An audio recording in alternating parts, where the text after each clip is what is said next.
She was dozing in seat 7C when suddenly the plane dropped and oxygen masks fell. Then the captain's voice, "Medical emergency. Can anyone fly this plane?"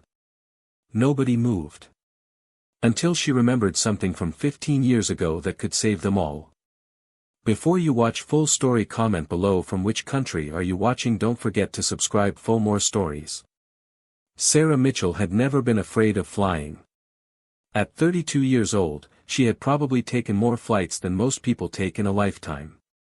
As a software engineer who worked remotely, she traveled often to visit family, attend conferences, or simply explore new places. Flying was routine for her, almost boring. That Tuesday evening, she settled into seat 7C on flight 447 from Denver to Seattle. It was a small regional jet with only 20 rows. Sarah had her usual travel routine down perfectly. She wore comfortable clothes, had her noise-canceling headphones ready, and carried a small pillow that she tucked against the window. The flight was scheduled to leave at 6:30 p.m. and arrive in Seattle just after 8:30 p.m. It was a short trip, barely 2 hours in the air. Sarah planned to sleep through most of it. She had been up since 4 a.m. working on a project deadline, and exhaustion weighed heavily on her shoulders. As passengers filed onto the plane, Sarah observed them with tired eyes. There was a businessman in first class who looked important and busy. A young mother struggled with 2 small children in row 12. An elderly couple sat across the aisle from Sarah, holding hands. Behind her, a group of college students laughed and talked loudly about their spring break plans. The flight attendants went through their safety demonstration. Sarah had seen it hundreds of times before. She barely paid attention as they pointed to the emergency exits and demonstrated how to use the oxygen masks. Her eyelids grew heavier with each passing minute. The plane pushed back from the gate right on time. Sarah felt the familiar rumble of the engines as they taxied toward the runway. She adjusted her pillow, pulled her blanket up to her chin, and closed her eyes. Within minutes of takeoff, she was fast asleep. Sarah had no idea how long she had been sleeping when something woke her up. It was not a gentle awakening. The plane suddenly dropped, causing her stomach to lurch. Oxygen masks fell from the ceiling compartments. People around her gasped and screamed. She grabbed her armrests tightly, her heart pounding. The plane leveled out, but something felt wrong. Very wrong. The cabin lights flickered. The usual steady hum of the engine sounded different, almost strained. A flight attendant rushed past Sarah's row, her face pale and worried. She was not wearing the calm, professional expression that flight attendants usually maintained. She looked genuinely scared. Sarah pulled out her earbuds and sat up straight, now fully awake. Around her, passengers were panicking. The young mother was crying, holding her children close. The college students had gone silent. Even the businessman in first class looked frightened. The intercom crackled to life. Everyone fell silent, waiting to hear from the captain. "Ladies and gentlemen, this is First Officer Rodriguez speaking." The voice was strained, not calm like pilot announcements usually were. "We have experienced a medical emergency in the cockpit. Captain Williams has become incapacitated. I need immediate assistance." Sarah felt her blood run cold. An incapacitated captain? That meant something serious had happened. A heart attack? A stroke? Her mind raced through terrible possibilities. The first officer continued, his voice shaking slightly. "Is there anyone on board with flight experience? Anyone who has piloted an aircraft? Please make yourself known to the flight attendants immediately." The cabin erupted into chaos. People started talking all at once. Some were crying. Others were praying.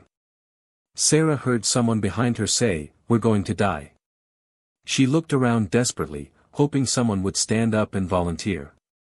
Surely someone on this plane knew how to fly. Maybe a retired pilot. A flight instructor. Someone. But nobody moved. Nobody raised their hand. The seconds ticked by, feeling like hours. The flight attendant came back down the aisle, her eyes scanning the passengers frantically. "Please," she said loudly, trying to be heard over the noise. "Does anyone have any flight experience at all? Anyone?" Still, nobody responded. Sarah could see the desperation in the flight attendant's eyes. This was not a drill. This was not a movie. This was real life, and they were in serious danger. Then Sarah remembered something. A memory from 15 years ago that she had almost forgotten. She was 17 years old, and her uncle had taken her flying in his small Cessna plane. He had been a flight instructor, and during that summer, he had taught her the basics of flying. She had spent nearly 3 months learning to fly that Cessna. She had practiced takeoffs and landings. She had learned about instruments and controls. She had even flown solo once, circling the small airport in Kansas where her uncle taught. But that was 15 years ago. She had never pursued her pilot's license. After that summer, she had gone to college and gotten busy with her life. She had not touched the controls of an airplane since. She had never flown anything bigger than that tiny Cessna. She had certainly never flown a commercial jet. Could those old memories really help now? Could she remember enough to make a difference? Sarah's hands were shaking. Her mouth was dry. Every logical part of her brain said she should stay quiet. She was not qualified for this. She would probably make things worse. But then she looked at the faces around her. The terrified mother. The elderly couple. The young students. If nobody helped, they were all going to die. The first officer could not land the plane alone while also dealing with the captain's medical emergency. Sarah's hand slowly went up. "I have some experience," she said quietly. The flight attendant rushed over. "What kind of experience?" "I learned to fly a small plane when I was 17. A Cessna. I never got my license, but I can fly. Or at least, I could fly back then." Sarah's voice was shaking. "I don't know if that helps." The flight attendant grabbed Sarah's arm. "Come with me. Now." Sarah stood on trembling legs and followed the flight attendant toward the front of the plane. Behind her, she could hear passengers whispering and murmuring. Some were praying. Some were crying. Everyone was watching her walk toward the cockpit. The flight attendant knocked on the cockpit door in a specific pattern. It opened immediately. Inside, Sarah saw a scene that made her heart sink. The captain was slumped in his seat, unconscious. His face was gray, and he was not moving. The first officer, a young man who looked barely 30, was trying to fly the plane while also checking on the captain. "Thank God," First Officer Rodriguez said when he saw Sarah. "Do you really know how to fly?" "I flew a small Cessna 15 years ago," Sarah admitted. "I'm not a real pilot. I don't know if I can help." "You're all we have," Rodriguez said grimly. He gestured to the empty co-pilot seat. "Sit down. I need your help." Sarah slid into the seat, her hands shaking so badly she had to grip the armrests to steady herself. The cockpit was nothing like the simple Cessna she remembered. There were hundreds of buttons, switches, and screens. Everything looked complicated and overwhelming. Rodriguez was speaking quickly, his words tumbling out. "Captain Williams had a heart attack. I've already declared an emergency. Air traffic control is guiding us, but I need help. I can't monitor everything and fly at the same time. What do you need me to do?" Sarah asked. "First, I need you to put on this headset so you can hear air traffic control." He handed her a headset. "Second, I need you to watch these instruments and tell me if anything looks wrong. Can you read basic flight instruments?" Sarah looked at the instrument panel. Despite all the modern screens and digital displays, she recognized some basic instruments from her training. The altimeter showed their height. The airspeed indicator showed how fast they were flying. The artificial horizon showed whether the plane was level. "I think so," she said. "I remember some of this." "Good. We're at 35,000 feet right now. We need to descend and land at the nearest airport. That's Boise, Idaho.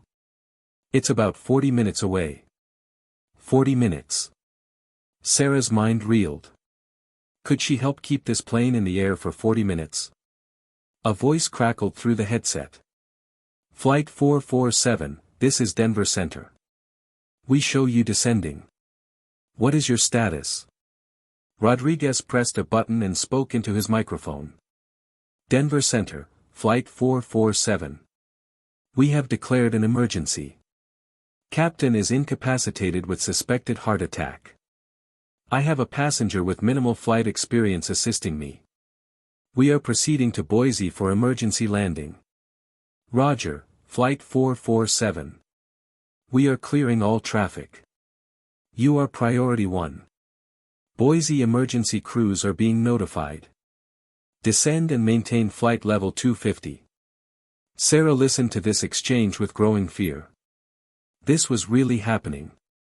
She was sitting in the co-pilot seat of a commercial jet with 87 people on board, and she was supposed to help land it. Rodriguez looked at her. "Okay, Sarah. That's your name, right? I need you to stay calm. We're going to get through this together." "I'm terrified," Sarah admitted. "Me too," Rodriguez said. "But we don't have time for fear. We have a job to do. Now, I need you to watch the altimeter. We're descending. Tell me when we reach 25,000 feet." Sarah focused on the altimeter. The numbers were counting down. 34,000 feet. 33,500 feet. 33,000 feet. She watched them carefully, trying to ignore her racing heart. Rodriguez was working constantly, adjusting controls, checking instruments, talking to air traffic control. Sarah could see the strain on his face. He was sweating, and his hands moved quickly across the controls. "How long have you been a first officer?" Sarah asked, trying to understand their situation. 2 years, Rodriguez said. "I've only made a handful of landings without the captain's assistance. And never an emergency landing." Sarah's stomach dropped. So Rodriguez was not very experienced either. They were both in over their heads. But what choice did they have? 25,000 feet, Sarah called out, watching the altimeter. "Good. Thank you." Rodriguez adjusted something on the control panel. The plane's descent slowed slightly. The next 30 minutes were the longest of Sarah's life. She followed Rodriguez's instructions, calling out numbers, watching instruments, and trying to be helpful. Air traffic control talked them through every step, their calm voices a lifeline in the chaos. As they got closer to Boise, Rodriguez explained what would happen. "The landing is going to be the hardest part. I've practiced this in simulators, but never in real life with a real emergency. Air traffic control will guide us in. I need you to help me with the checklist." He handed Sarah a laminated card with a list of steps. "Read these to me, one at a time. I'll do each step, and you confirm it's done. Okay?" Sarah nodded, gripping the checklist with white knuckles. Her hands were still shaking, but she forced herself to focus. These people were depending on her. She could not fall apart now. "Flight 447, Boise Tower.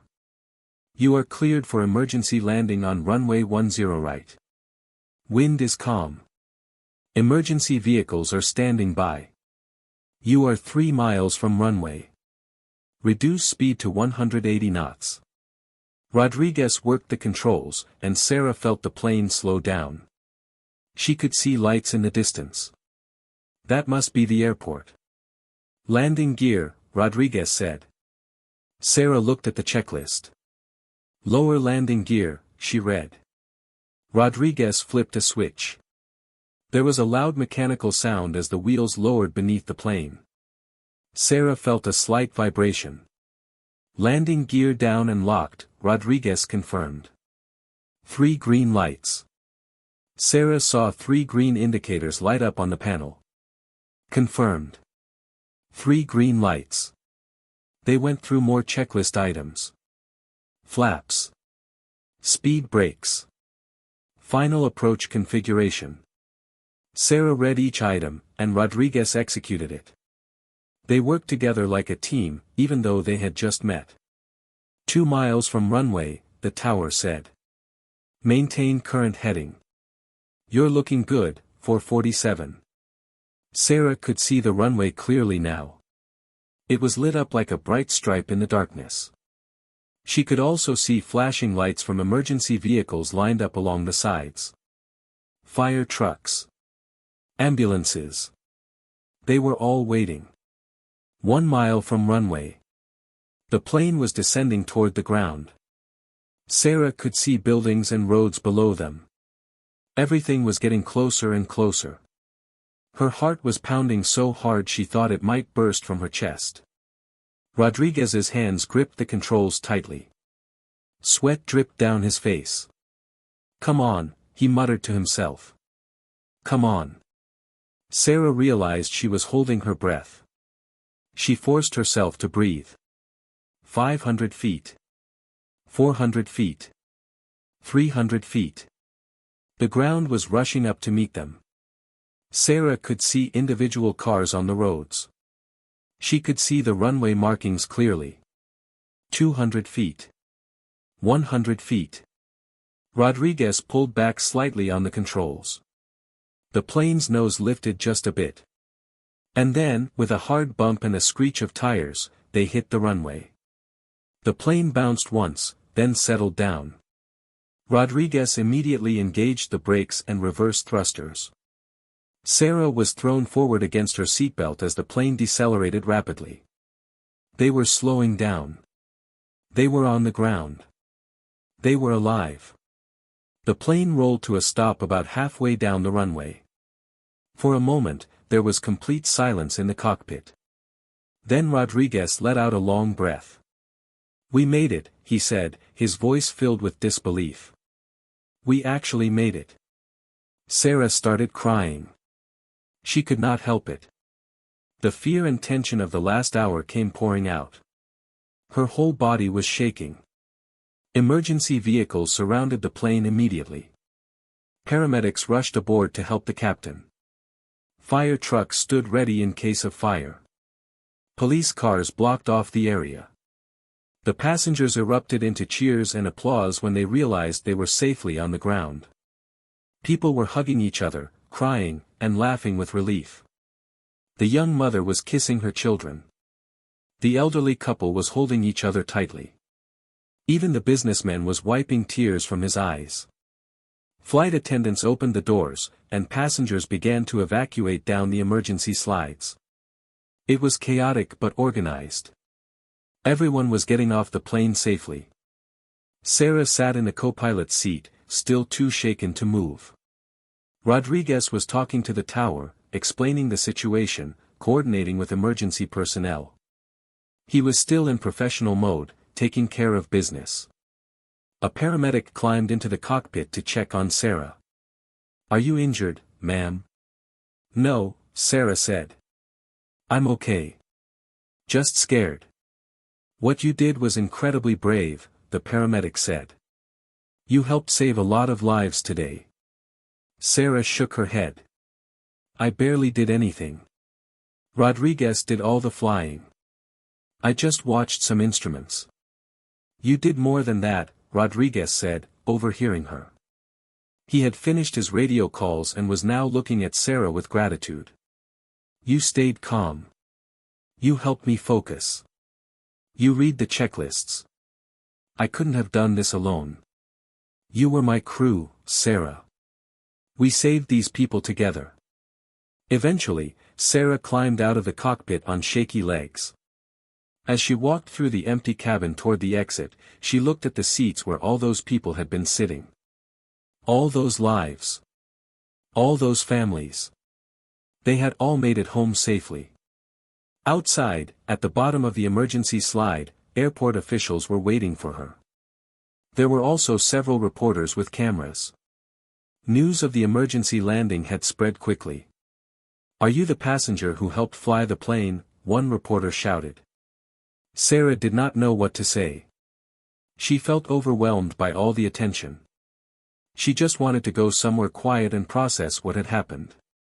An airport official guided her away from the reporters. "Let's get you somewhere calm. You've been through a lot." They took Sarah to a private room in the airport terminal. Other passengers from Flight 447 were there too, being checked by paramedics and interviewed by officials from the airline and the FAA. Everyone wanted to know what had happened. Sarah learned that Captain Williams had survived his heart attack. Paramedics had gotten to him quickly, and doctors said he would recover. That news made Sarah feel better. At least nobody had died.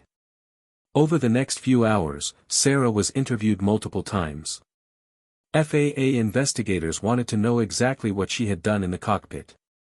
Airline officials wanted to thank her. Police needed statements for their reports. Throughout all of it, Sarah kept insisting she was not a hero. "I just helped a little. Rodriguez is the real hero. He flew that plane. He made the decisions. I just read some instruments and a checklist." But nobody seemed to believe her modesty. To them, she had saved the day. By the next morning, Sarah's story was everywhere. News websites ran headlines like, "Passenger with no license helps land commercial jet," and "Software engineer becomes hero at 35,000 feet." Her photo was on the front page of newspapers across the country. Social media went crazy. The hashtag Sarah the Hero was trending. People were calling her brave, amazing, and inspirational. Some people were making memes. Others were writing long posts about what they would have done in her situation. Sarah watched all of this from her hotel room in Boise with a mixture of embarrassment and disbelief. She had not asked for any of this attention. She had just done what needed to be done in a terrible situation. Her phone rang constantly. Her mother called, crying with relief and pride. Her father called to tell her he always knew she was special. Old friends from high school reached out. Even her uncle, the one who had taught her to fly all those years ago, called to say he was proud of her. "I always told you that flying was in your blood," her uncle said. "I guess I was right. I was terrified," Sarah admitted. "I didn't feel brave at all." "That's what courage is," her uncle said. "Being terrified and doing it anyway." The airline offered Sarah free flights for life. They wanted to use her story in their advertisements. They sent her a basket of gifts and a personal thank you letter from the CEO. Rodriguez called her too. "How are you holding up?" he asked. "I'm okay," Sarah said. "How about you?" "I'm okay too. They're making me do a bunch of debriefings and counseling sessions. Apparently, this kind of thing can be traumatic." He laughed softly. "But I wanted to call and thank you again. You really did help me, Sarah. I don't think I could have done it alone." "We made a good team," Sarah said. "We did. If you ever want to actually get your pilot's license, let me know. I'd be happy to help you study for it. You've obviously got the skills." Sarah smiled. "Maybe I will. After all this, I think I should probably finish what I started 15 years ago." A week later, Sarah was back home in Denver. Life was slowly returning to normal, though she still got recognized sometimes. People would stare at her in grocery stores or coffee shops, whispering to each other, "Isn't that the woman from the plane?" She had been invited to appear on several talk shows. 60 Minutes wanted to do a segment on her. A publisher reached out about writing a book. But Sarah turned down most of these opportunities. She did not want to be famous. She just wanted to be normal again. However, she did agree to one interview with a local news station. The reporter asked her, "How has this experience changed you?" Sarah thought about the question carefully. I think it taught me that we're all more capable than we realize. I never thought I could help fly a plane. I thought my little bit of training from 15 years ago was useless. But when it mattered, those memories came back. Those skills were still there, buried deep inside me. What would you say to people who are watching this? The reporter asked. I guess I would say don't underestimate yourself. You never know when something you learned in the past might become important. And when life puts you in a difficult situation, don't give up. Just do the best you can with what you have. The interview aired that evening. Sarah watched it with a strange sense of detachment. The woman on the screen talking about bravery and capability felt like a stranger. But maybe that woman had always been inside Sarah, waiting for the right moment to emerge. 3 months after the emergency landing, Sarah took her first flying lesson in 15 years. She went back to the basics, learning in a small Cessna just like the one her uncle had taught her in. But this time, she was serious about it. This time, she was going to get her pilot's license. Her instructor was impressed by how much she remembered. The muscle memory was still there. Her hands knew what to do even when her mind was uncertain. Flying felt natural, like coming home after a long absence. You're a natural, her instructor said. Have you ever thought about flying professionally? Sarah laughed. No, I have a good job that I love. But I want to fly for fun. I want to finish what I started all those years ago. She flew every weekend, practicing takeoffs and landings, learning about weather patterns and navigation. She studied for the written exam, memorizing regulations and procedures. It was challenging, but she loved every minute of it. 6 months after the emergency landing, Sarah passed her check ride and earned her private pilot's license. She was officially a pilot. Her family threw a party to celebrate. Rodriguez sent her a congratulatory message and a gift certificate to a flight school where she could continue her training. Sarah also stayed in touch with some of the passengers from Flight 447. The young mother sent her Christmas cards with photos of her children. The elderly couple invited her to their anniversary party. The college students created a Facebook group for Flight 447 survivors, and they shared stories and memories. Everyone had been affected by that experience in different ways. Some people became afraid of flying and needed therapy to overcome their fear. Others felt grateful for every day of life and made big changes in their careers or relationships. The experience had reminded everyone how precious and fragile life really was. A year after the emergency landing, Sarah received an invitation to speak at an aviation safety conference. They wanted her to share her story with pilots and flight instructors.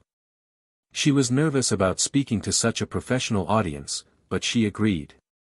Standing at the podium, looking out at hundreds of aviation professionals, Sarah felt that familiar flutter of fear in her stomach. But she had learned something important that night in Seat 7C. Fear did not have to stop you. You could be afraid and still do what needed to be done. I'm not a hero, Sarah began her speech. I'm just an ordinary person who happened to have some old knowledge that became useful in an emergency. But I learned something important that night. I learned that we all have skills and knowledge we've forgotten about. We all have capabilities we don't recognize. She told them about her experience, about the fear and the uncertainty, about working with Rodriguez to land the plane safely. She talked about the importance of basic flying skills and how they can make a difference even years later. The reason I'm sharing this story is not to celebrate myself, Sarah concluded. It's to remind everyone that learning is never wasted. That training you did 10 years ago. It might save a life someday. That skill you think you've forgotten. It's still there, waiting for you to need it. Don't underestimate the value of knowledge, and don't underestimate yourself. The audience gave her a standing ovation. Afterward, several pilots came up to thank her and share their own stories. One elderly pilot told her, "You reminded me why I became a pilot in the first place. Thank you for that." Sarah drove home that evening feeling peaceful. She had never wanted to be famous or special. She had just wanted to help when help was needed. And in the end, that was enough. She still flew regularly, taking her small Cessna up on weekend mornings when the air was calm and clear. Sometimes she would fly over the route that Flight 447 had taken that night. She would think about all the people on that plane, all the lives that had been saved, and she would feel grateful that she had been in the right place at the right time with the right skills. Life had returned to normal, mostly. She went back to her software engineering job. She had coffee with friends. She visited her family. She was just regular Sarah again. But sometimes, when she was sitting in seat 7C on a flight, she would look around at the other passengers and wonder. Who else on this plane has hidden skills?